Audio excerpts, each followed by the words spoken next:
gentlemen, welcome. I'm John Walters, President and CEO of Hudson Institute. I'm pleased to have you with us, everybody who's here, everybody who's joining us virtually. There are copies of Senator Cotton's book available, and they're free.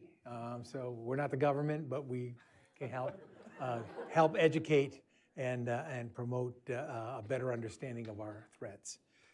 Hudson was founded by Herman Kahn, who famously wrote the book Thinking About the Unthinkable. Senator Cotton is here with us to speak the unspeakable with his important new book, 7 Things You Can't Say About China. We have the book and the things up so that people will hopefully remember them. As most of you know, Senator Cotton is a patriot, a major national leader. Hudson honored him for his service to our country in 2023. He represents the people of Arkansas, and he's now chairman of the Senate Intelligence Committee and part of the Gang of 8, the 8 members of Congress who are most briefed on the highest level intelligence and the security matters of the United States. He's also a member of the Senate leadership as chairman of the Senate Republican Conference. As many of you know, he left law practice because of the September 11th attacks and joined the United States Army as an infantry officer. He served 5 years, including 2 combat tours, and he served with the Old Guard in Arlington National Cemetery, which produced another book, which I highly recommend that he wrote. His military decorations include the Bronze Star, Combat Infantry Badge, and Ranger Tab. He is a longtime friend of Hudson, and I am proud to say I have known Senator Cotton for over 10 years.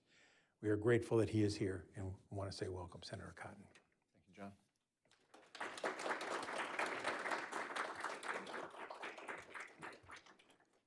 I want to start with your title, 7 Things You Can't Say About China.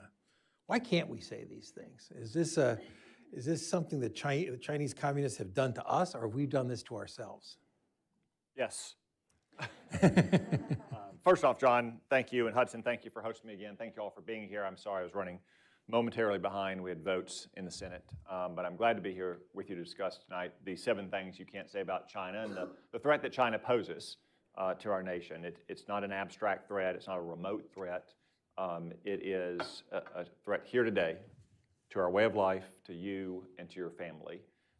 Most public opinion polls show that Americans have a justly low opinion of communist China. But in my experience, and based on what I've learned through more than 10 years in the Senate, on the Armed Services Committee, on the Intelligence Committee, and now chairing the committee, is that however bad you think Chinese communists are, however much of a danger you believe they are to our nation, is actually worse than that. So this book is designed to ring an alarm bell about the threat we face. And I intentionally made it a small, easy book to read, so you can pick it up and read it on a flight or a couple night times in bed, or maybe on the subway back and forth over a couple days at work, so you can be informed about the threat China poses to us and these 7 things that you can't say about China. Because so many times in our society, if you try to criticize communist China, it's not just your American political opponents that try to rebuke you. It's not just Chinese communists, it's American political opponents as well. I start the book with an episode from about 5 years ago last week, I think, when I first said, this coronavirus that's causing a global pandemic may have come from a lab in Wuhan. They study bat-based coronaviruses there. They are notoriously sloppy in their safety practices. The lady that runs the lab is literally nicknamed the Bat Lady. Wuhan does not have indigenous bats. The food market there supposedly didn't apparently have bats either. Maybe we should take a look at this lab. And again, I think most people would not be surprised that the Chinese embassy or Chinese Ministry of Foreign Affairs came down on me like a ton of bricks. But as I detail in the book, so did the Washington Post and the New York Times and CNN and others. And I think there's a lot of reasons for that. Some of it is probably political correctness or political ideology. But as I describe in the book, China has amassed tremendous influence and power in our society, in part because of the economic wealth and power we've helped them build up. The third thing you can't say about China, that China is waging an economic world war. They have been for decades. We just finally joined it, about 8 years ago. But we helped build up, in one of the great strategic mistakes in American history, our foremost competitor. It's obvious at the end of the Cold War, with communist Russia passing from the scene, that communist China was the one country that had the potential to become a true competitor to the United States, and we built them up economically. That didn't just pay for the military that they're building up since they're preparing for war, as I say in chapter 2, but it also gave them tremendous influence in this country because so many people have gotten rich off of China. So many people and so many businesses are still deeply invested in China, and China has an incredible amount of leverage over them. So one example I use is Hollywood. When was the last time you saw a movie with a Chinese villain? And the answer has been a very long time, at least since 1997, with 7 Years in Tibet and Brad Pitt, which again, China came down on like a ton of bricks, on him, on the other actors, on the studio. And Hollywood movie executives got the picture very quickly that if you had a movie that put China in an unflattering light, or told the story of something like Tibet and the Dalai Lama, or today the Uyghur genocide, or the crackdown in Hong Kong, you would lose your access to the very large and lucrative Chinese movie market. So the most popular American cultural art form, movies, never disparaged China. And I also point out in the book that every major news network in America, except Fox News now, is owned by or affiliated with one of those Hollywood movie studios. Do you really think it's a coincidence that Fox has the most critical reporting on China as opposed to, say, ABC, which is owned by Disney, which released a movie a couple years ago when they actually thank some of the government authorities in Xinjiang province that are partly responsible for the genocide against the Uyghur people, or NBC and MSNBC with Comcast Universal, CNN with Warner Brothers, CBS with Paramount. And you can just trace that throughout our society, throughout corporate America and Wall Street. There's a hotel not far up the street, luxury hotel across the street from the White House. And the week that President Trump was trying to conclude the so-called Phase 1 trade deal with China, the chief negotiator summoned a lot of Wall Street execs to that hotel and asked them to lobby the White House, to lobby their contacts there, to lobby the president to make the deal on more favorable terms. And again, and you can see it everywhere, I write about how China targets our governments. Again, they don't just target government here. It's not just spies running out of the embassy, you know, in old-fashioned Cold War style. They are trying to cultivate state and local officials. Why are they doing that? Well, one, it can provide them some immediate economic benefits in a concrete sense. Tax breaks, subsidies, land grants, what have you. But two, it can also provide de facto lobbyists, state and local officials who are chasing after Chinese money and job announcements might tell their congressman, their senator, you know, can you tone it down a little bit? Not about the factory we're trying to get in our hometown, but tone it down a little bit about Hong Kong, because they're being encouraged to do so. I mean, it's true of pandas at your zoo. You don't get a panda at your zoo with no strings attached to it. There's always a string attached to it with communist China, and that's one reason why there are so many voices in America that are silenced, or at least sometimes censor themselves about communist China. You talk about this happening to you with regard to Arkansas and the Chinese dangling investments in Arkansas to get the governor to approach. Yeah, there's supposedly a big paper mill was going to be open in South Arkansas. I was always pretty skeptical of it. It started under a Democratic governor. It went to a Republican governor. He encouraged me on several occasions to meet with officials from the Chinese consulate in Houston. I politely deflected a couple times. Finally, I just said flatly, like, look, I mean, when I'm in Arkansas, when we're not in session on the weekends and the recesses, and I'm in Arkansas, I spend my time meeting with Arkansans, not with Chinese communists. If they want to meet with me, they've got an embassy right up the street, and they can come in and meet with me, and I'm willing to do that.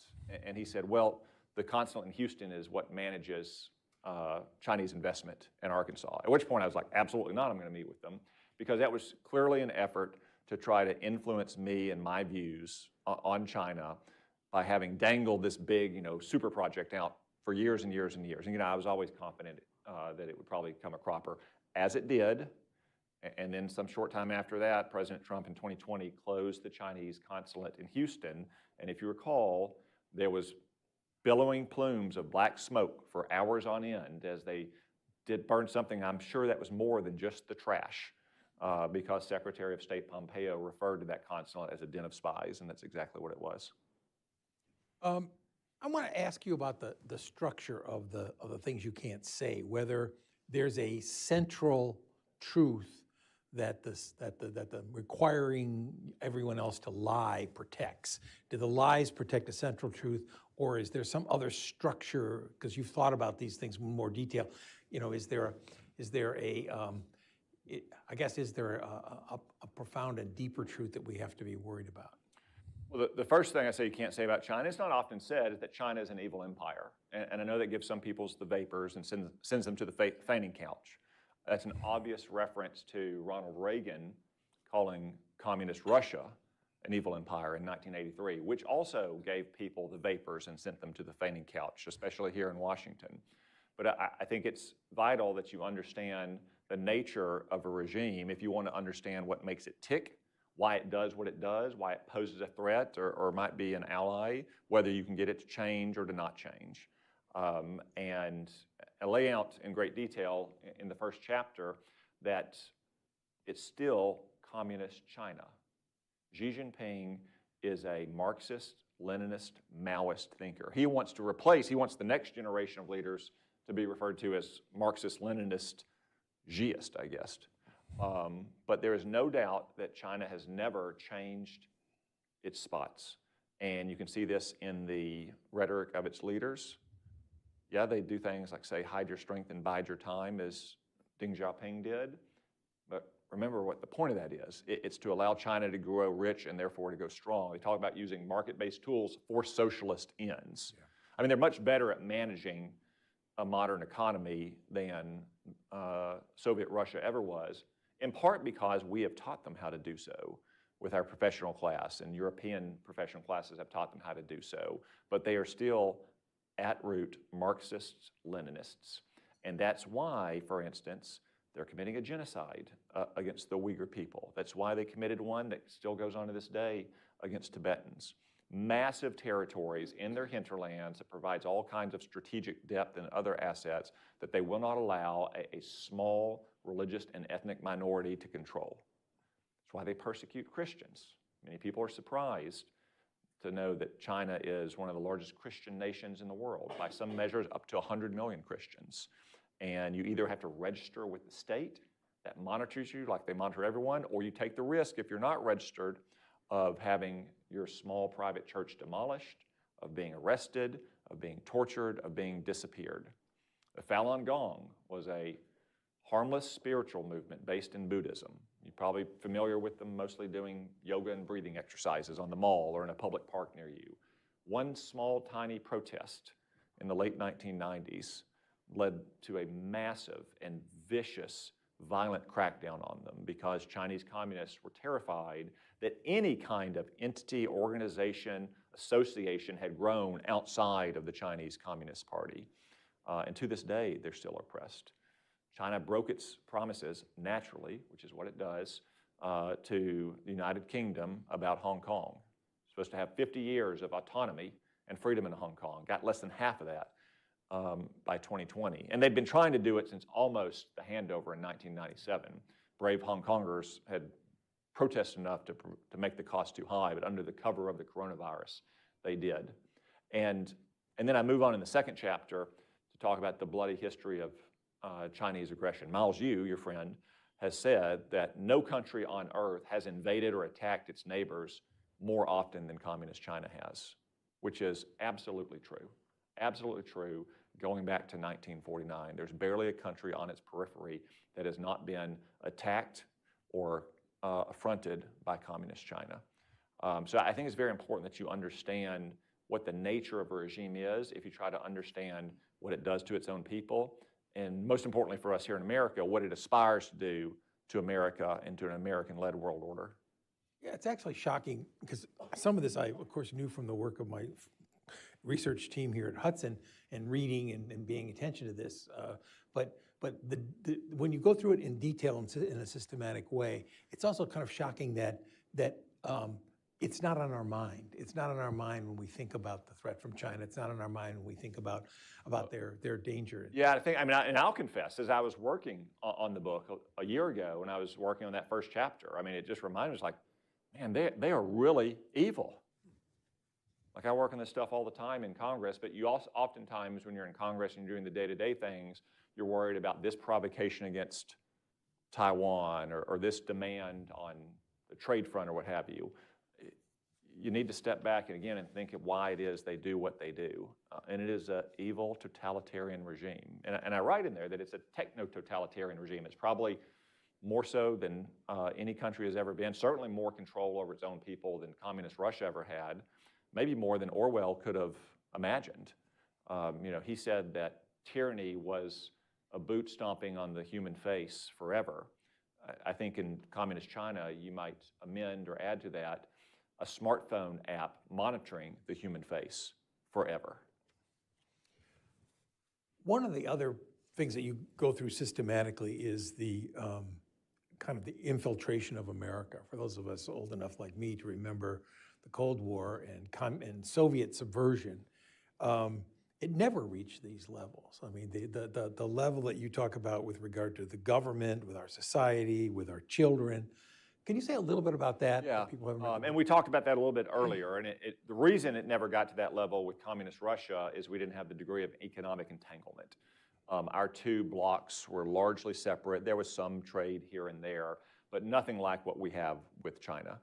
And therefore, as I said, you have many, many people and many companies that are dependent upon China, over which China has tremendous leverage, and China uses that leverage. Another example I write about in the book is professional sports. In the case of the NBA in particular, one of the most popular sports in China and its biggest overseas market. If you remember, about 5 or 6 years ago, the general manager of the Houston Rockets merely posted an image saying you should stand with Hong Kongers fighting for their freedom. And China came down like a ton of bricks again. It took all the merchandise out of their stores. It took down NBA streaming on their services. LeBron James and Steve Kerr, Hall of Fame player and coach, who are very prominent and outspoken when it comes to social justice warriors, criticized the general manager for saying that. Basically saying that he should have thought about how much money it could cost the NBA and other players. The CEO of the Brooklyn Nets also expressed solidarity, and surprisingly enough, he was out of his job just a couple months later, owned by Joe Tsai, one of the co-founders of Alibaba and a well-known Chinese communist apologist.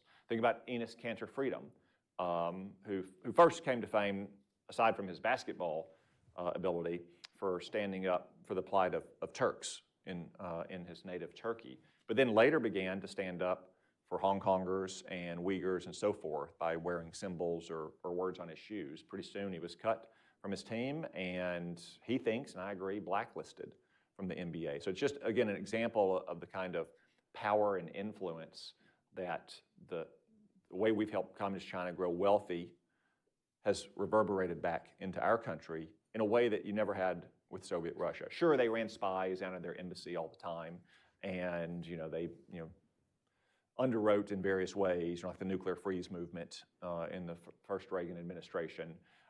And China does that too, don't get me wrong. China's still running spies all over Washington and out of its consulates and stuff, but on the scale of something like we've never seen because of those economic ties. It doesn't just have spies in Washington as consulates. They're in major companies. They're on our university campuses. They're in our national labs, in addition to all the indirect influence it has throughout our society. Can you say a little bit more about the targeting of children? Sure. I mean, one example of that is TikTok. And TikTok is a communist spy app. I understand there's lots of people that use it. Some of you may use it. I would recommend you don't, but I understand that some of you do. Plenty of our candidates do as well. And I hear, the voices that say, well, it's just another social media app. And isn't Facebook and X and Snapchat, they're all bad too, right? And sure, they have their issues. The difference is that TikTok is under the thumb of communist China. It has to answer through its parent company, ByteDance, to communist China. So your data privacy is at risk. I get it. People say, well, they're just kids. Who cares about their data privacy? Well, there are a lot of adults on TikTok as well. But those kids pretty quickly become adults themselves. And they go into fields like law enforcement and the military and intelligence and sensitive industrial posts. And that data is forever. And it can be sensitive. And it can be used to blackmail or get leverage over a person. I also hear people say, like, well, it's just, the content is harmless. It's like, and I agree, there's plenty of harmless content on TikTok as on other social media apps, cat videos or how-to videos about cooking or home repair or fantasy football or what have you. But there's a lot of harmful content as well. Go look at the evidence that have been produced by state attorneys general of both parties in their lawsuits against TikTok. You get a new TikTok app, you tell TikTok you're a teenage girl, you don't ever watch a single video, you don't state a single preference, it will start to feed you eventually content about your body image, negative content. It will start to feed you content about eating disorders. Tell it you're a teenage boy, same thing. Don't watch any videos, don't express any preferences. It'll start feeding you the most obscene kinds of pornography, the most graphic kinds of violence. For anyone, it will glamorize drug use. It'll even glamorize suicide. It'll even glamorize suicide if you tell TikTok that you are sad or depressive and you want something uplifting. And there are stories in that book about kids who have watched those videos and then killed themselves, to include in Arkansas. That's much worse by orders of magnitude than anything you can see on any other social media app. And finally, it's a tool of Chinese communist propaganda as well. Again, go on X, go on Facebook, go on Snapchat. Compare what you can learn there about, say, Tiananmen Square or Taiwan or the Uyghurs or Tibet to what you can learn on TikTok, which is nothing. There are stories about this in the news recently because of the new DeepSeek AI search engine, about how you type in Tiananmen Square and it'll tell you that it can't say anything about that. If it's happening with DeepSeek, of course it's happening with TikTok and its algorithm. Compare anti-Semitic content. By orders of magnitude, there is more anti-Semitic content or pro-Hamas content on TikTok than there is on any other app. And think about what happened last year when Congress was considering the law that requires ByteDance to divest TikTok if it's going to continue operating here. They sent push notices to their users asking them to push this button to contact their member of Congress and ask us to vote against it. That is not a spontaneous uprising of American citizens exercising their First Amendment rights. That is a Chinese communist influence operation. And a lot of kids did. And they threatened to kill House members, or they threatened to kill themselves if the bill passed. If they can do it for that, they can do it for the next time Donald Trump wants to impose a higher tariff on China, or the next time there's a moment of great tension over Taiwan. So the difference between TikTok and all those other apps is that it's under the thumb of the Chinese Communist Party. That's just one way I write about how they're coming for our kids. Another one is what I call the reverse opium war. Many of you, probably remember the opium war from your high school history classes. In the mid-19th century, wars between China and European powers about whether China was going to open up for sale of opium and other disputes about trade, and China lost those wars and had to make humiliating concessions, and they still refer to it as their century of humiliation, and that's what they largely date it back to. Well, China's running a reverse opium war against the United States now and has been for many years, as if American teenagers today are responsible for what European nations did almost 200 years ago. It's not new, by the way. During World War II and the final days of the Chinese Civil War, Mao's party made a substantial part of its revenue running dope as well. So they've been doing this for a long time. But for years, China was producing fentanyl, sending it to Mexico, which was smuggling it into our country. One of the few successes we've had with China on this front was in President Trump's first term. They got China to stop making the fentanyl and sending it to Mexico. But what did they do? They immediately started mass producing in excessive capacity the precursors, the ingredients for fentanyl. And they send those chemicals to Mexico so the cartels can mix the fentanyl themselves. They even send pill presses for them to make the pills. And China sometimes claims that they can't stop this, they're not aware of it. Remember, it's a techno-totalitarian police state. It knows everything that's going on within its borders. Of course they could stop it if they wanted to. They don't. because they viewed it as a point of leverage and strategic advantage that tens of thousands of Americans are still dying every year from fentanyl poison. It's something that takes up the time of the president and the Congress and local officials, something therefore that we're not spending on other issues related to China. There's no doubt that the Chinese Communist Party is one of the #1 causes of death for young Americans in this country. Yeah, I was going to ask you one more question about that, because we've talked about this before, and the use of the Mexican cartels by the Chinese Communist government.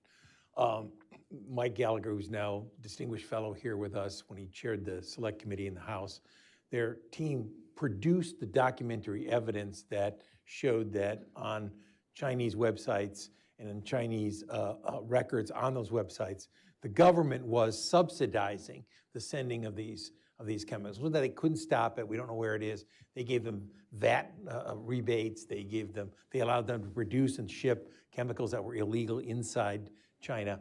On the periphery, you might say, okay, how far do you want to go? But when tens of thousands of people are dying, when they're money laundering on the backside or the other part of this, why isn't that an act of war? Why don't we see that as an act of war? Well, I think it's something both against China, but also their cartel intermediaries that we should get much tougher on. And I expect the Trump administration will. They started to get much tougher on it in the final year or two of the first term. I expect they will now as well. But again, I mean, Mike in that committee is right, and I draw on some of that work in the book. China knows all this. Like, they're not like the United States, where the government doesn't see into every company and doesn't have the ability to ascertain what's going on. They know this. Over half the world's surveillance cameras are in China, even though China only has about 1/6 of the world's population, 1/5. And they claim that they can identify the face of any Chinese subject in a matter of seconds anywhere in the country. And they don't know that these companies, because again, they're not like small fly-by-night operations. These are large, major concerns that have a lot of other legitimate business. And fentanyl has legitimate purposes for pain management under the care of a licensed doctor. So do all these ingredients. So do all the other chemicals they make. They know, as the House committee demonstrated, what these companies are up to, and they are supporting it through the vast array of techniques that I write about in Chapter 3 about how they're waging economic world war through subsidies, through tax rebates, through other kinds of state support for these companies. They know exactly what's happening.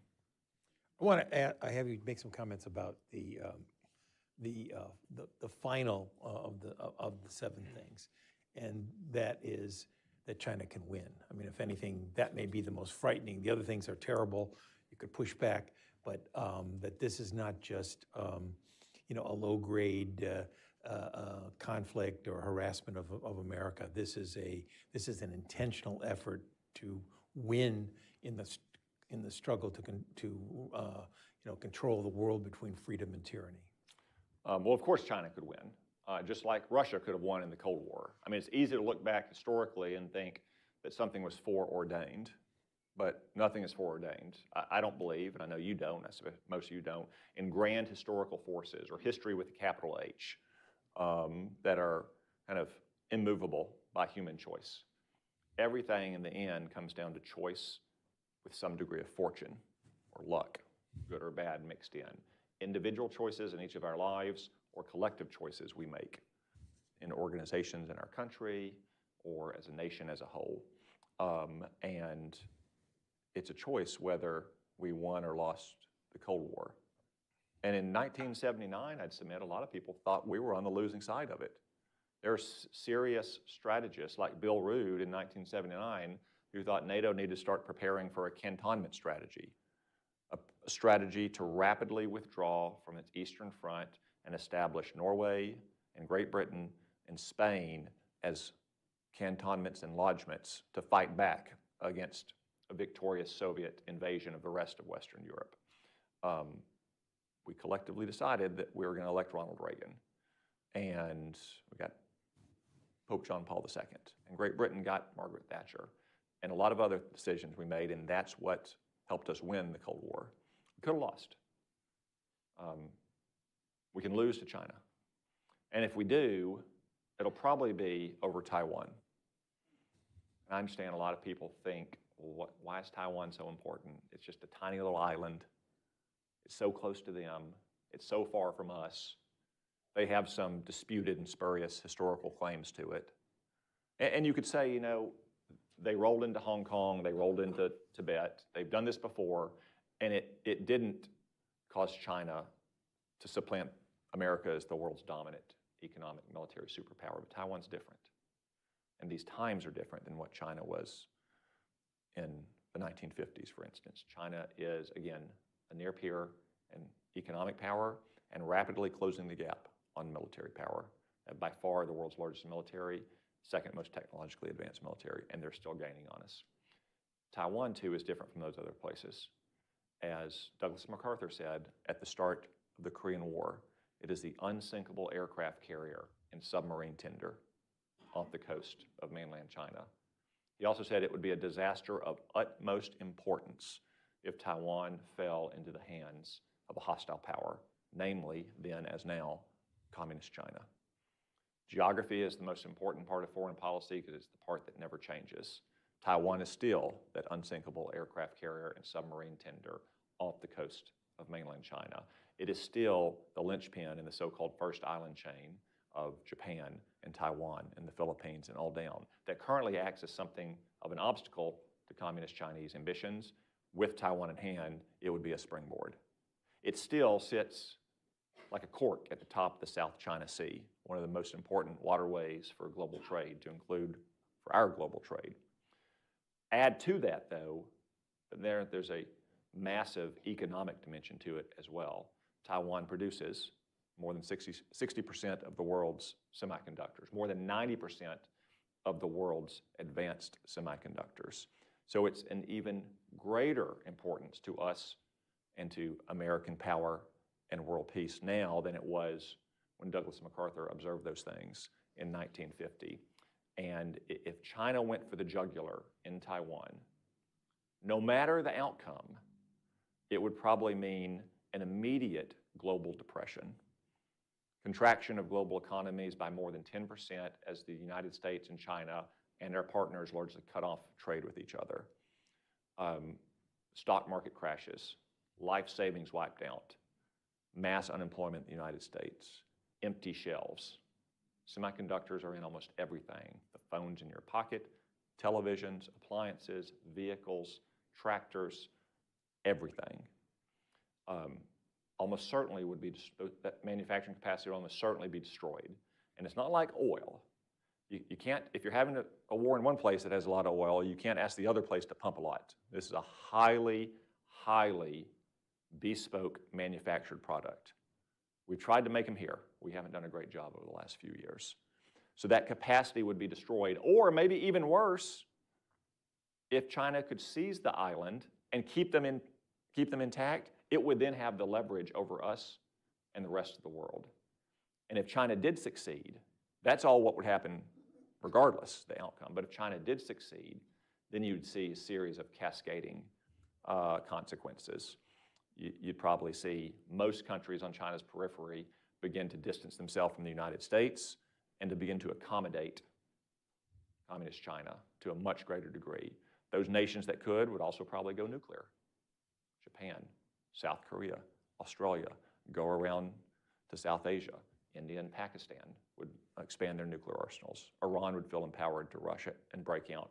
Arab nations would do the same. So being able to keep nuclear weapons rarely limited for the last 80 years, those efforts would totally break down. China would continue with its efforts with greater justification to tell everyone around the world, America is the weak horse. America is the declining power. We're the strong horse. We're the rising power. You should support us. You should be more like us. Don't go with the flawed American model of market-based democratic capitalism. Go with our model. And ultimately, this is not a secret. This is what Chinese officials told President Trump's delegation in 2017.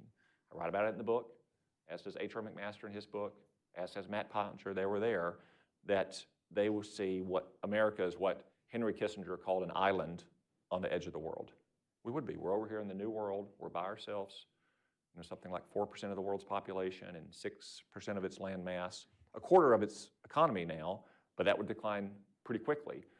As they told President Trump's delegation, they see America in the long term as a low-cost commodity provider to China because we have a lot of oil and gas and we have a lot of arable farmland that we can produce at low cost.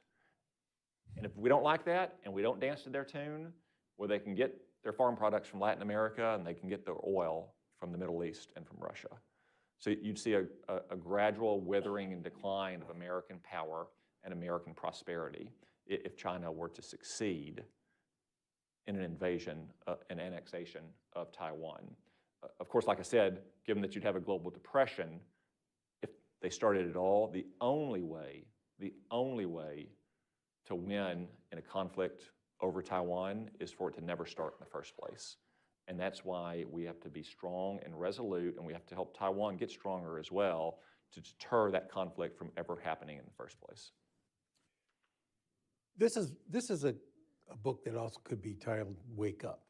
You talk about the things you can't say, but the impact of this is the suppression of these thoughts or these truths means that you don't prepare, that you allow this to continue. And I wondered whether there isn't an eighth thing that we can't say about China, which is that we must find a way to undermine, weaken, and change the Chinese Communist regime. We don't like that. We don't want to talk about regime change. We have a history. We have baggage. People are immune. They get very twitchy on stuff like this. But what you have is a dedicated, powerful adversary that is finding every weak spot to go into and weaken the United States and its allies, of course. So I wonder whether that the cumulative effect of your 7 things you can't say about China is, and Wake Up is look, we need a strategy that really does take on the magnitude of the threat that we face that we have not had in the past. Yeah, and like I said, that's the main reason I wrote the book is because I wanted to ring the alarm bell, and I wanted to kind of grab our fellow Americans by the lapels. I wish I was able to write a book like this 10 or 15 years ago when the magnitude of the threat was not as severe as it is today. And it's very clear that Communist China has studied what happened to Communist Russia in the 1980s until it disintegrated in 1991. And they're very adamant that they're not going to allow that to happen in Communist China. That's one reason why, a few months before the fall of the Berlin Wall, Deng was behind the crackdown in Tiananmen Square. They were not going to allow even the slightest hint of the loosened reins that you saw behind the Iron Curtain in the late 1980s come to China. That's one reason why they built this techno-totalitarian police state. It's reasonable for us to be afraid of Communist China. Communist China is afraid of its own people because they are, as I say at the end of the book, the first and the worst victims of the Chinese Communist Party, and they will be as long as those communists rule in Beijing.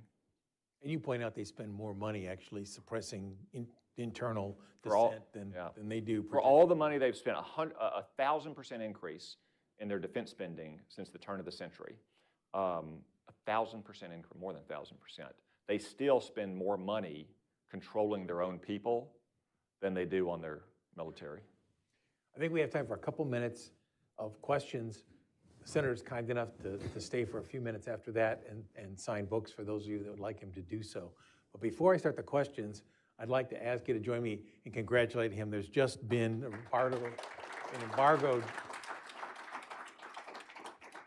embargo release that shows that this book, 7 Things You Can't Say About China, is now become #1 on the New York Times bestseller list. So congratulations.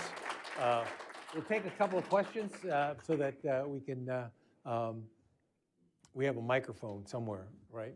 Okay. Why don't we start here and here, okay?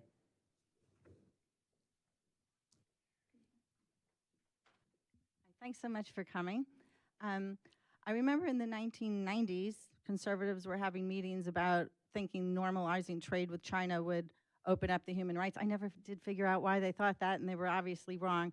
My question is, how much of the problems we see now do you think was from making that decision, and should it be reversed, the normalization of trade? And second, there are people increasingly isolationists, actually, who think China is evil and they are waging economic war, so much so that we should only focus on that and totally ignore other areas of the world like Ukraine. And I was wondering if you could comment on that. Yeah, so on the first, I think granting China permanent most favored nation status was one of the worst mistakes we've ever made in our history.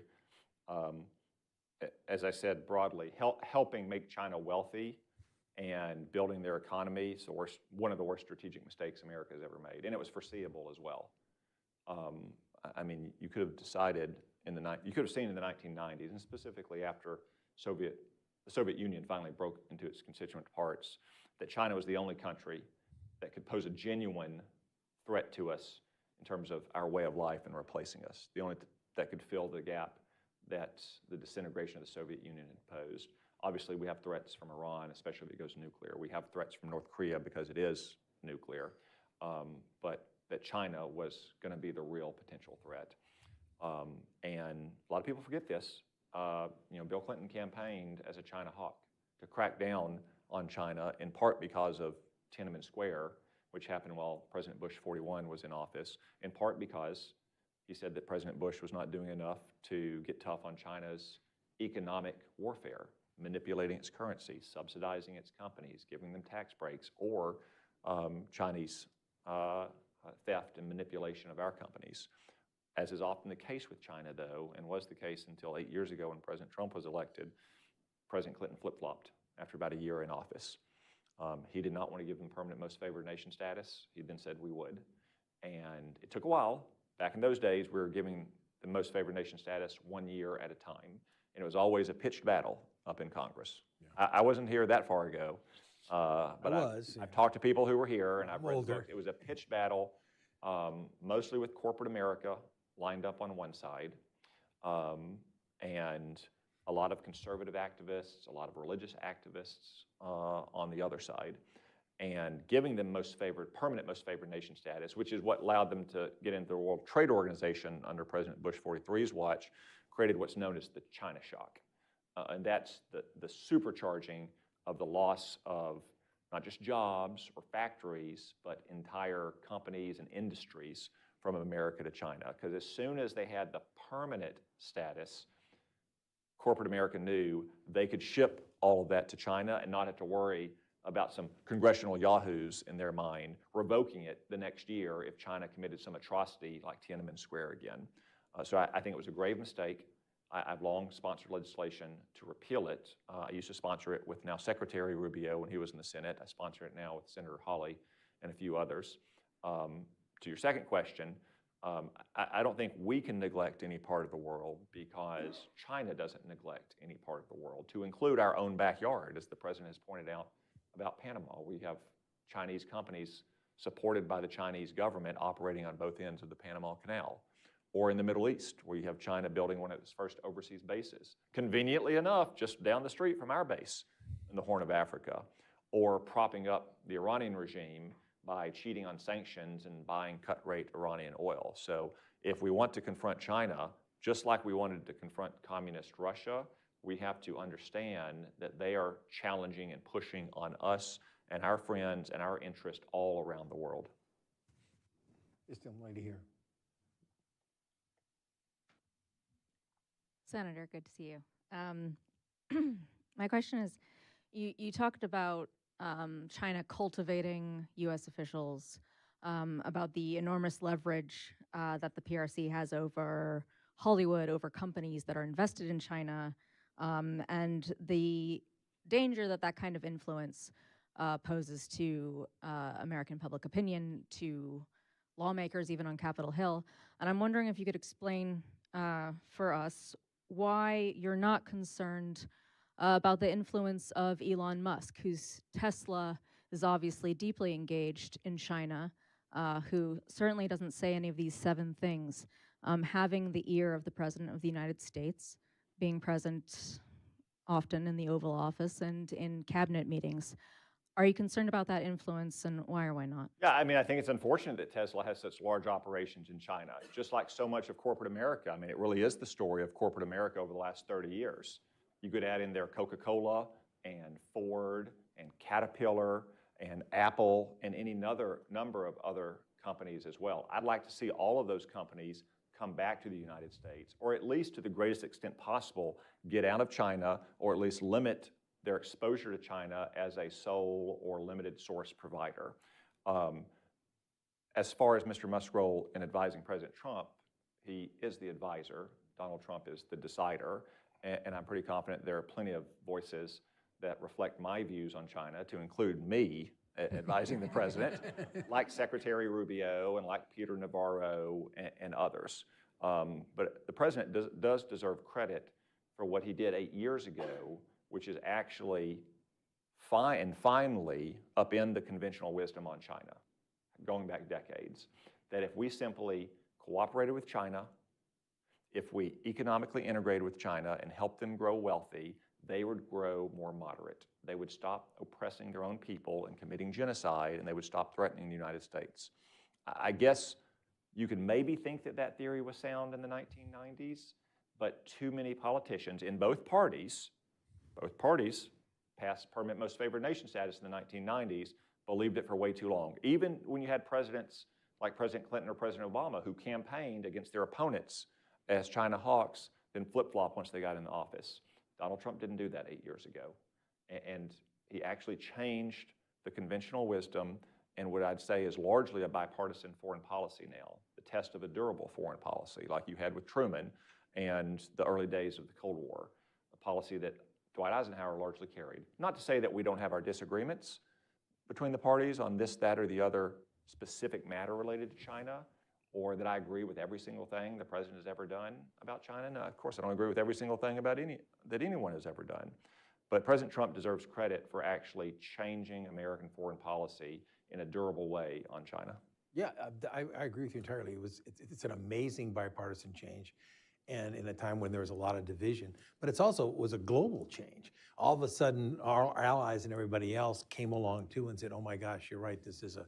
Yeah, in ways in big and small, in the trade flows or work that the State Department and the UN delegation did in the first Trump administration, fighting back against China and international organizations, making sure that Chinese communists were not going to be elected to leadership positions in UN agencies and organizations. There was a time it was that close. Imagine that China was going to be the leader of the World Intellectual Property Organization. Imagine that. I mean, it's like when Cuba or Syria gets on the UN Human Rights Council. Yeah, it's amazing. Okay, we'll take one more question. Ma'am, go ahead. Wait for the microphone so we can all hear you. Hi, Senator Cotton. I'm pleased to meet you. My name is Janet Bates. I live in Alexandria. I just wanted to ask you, if we want to defend Taiwan, and I think it's very important that we do, shouldn't we also be concentrating heavily on stopping the harassment of the Philippines that goes on day after day? Yes, we should. I mean, Philippines is even, in some ways, a more compelling case. It's not as consequential as Taiwan, as Eisenhower said, but we are a treaty ally with the Philippines. We are treaty bound to defend them, to include some of their outlying islands that China harasses, which are now, unfortunately, within short missile range of Chinese militarized islands that they have built up in the South China Sea. These are places that were just rocky outcroppings with maybe a few shrubs on them 10 or 15 years ago, and now they're major military posts with runways capable of handling the largest bombers. They've got radars, they've got air defense and missile defense systems, they've got barracks, they've got swimming pools on them, all designed to give China control of the South China Sea and to limit the U.S. Navy's power projection in the South China Sea. And much of that is happening within short-range missiles now of the Philippines' outlying islands and also its main islands. And the Philippines have been a good partner in this. They've especially been a good partner recently in helping us prepare to deter Taiwan. Because again, the only way that you can succeed in a conflict over Taiwan is not to fight it in the first place. And we need allies like the Philippines, like Japan, like Australia to help us deter that conflict from happening in the first place. Well, I want to leave some time for the Senator to sign some books for some of you, but first I want to thank him again for not only being with us here,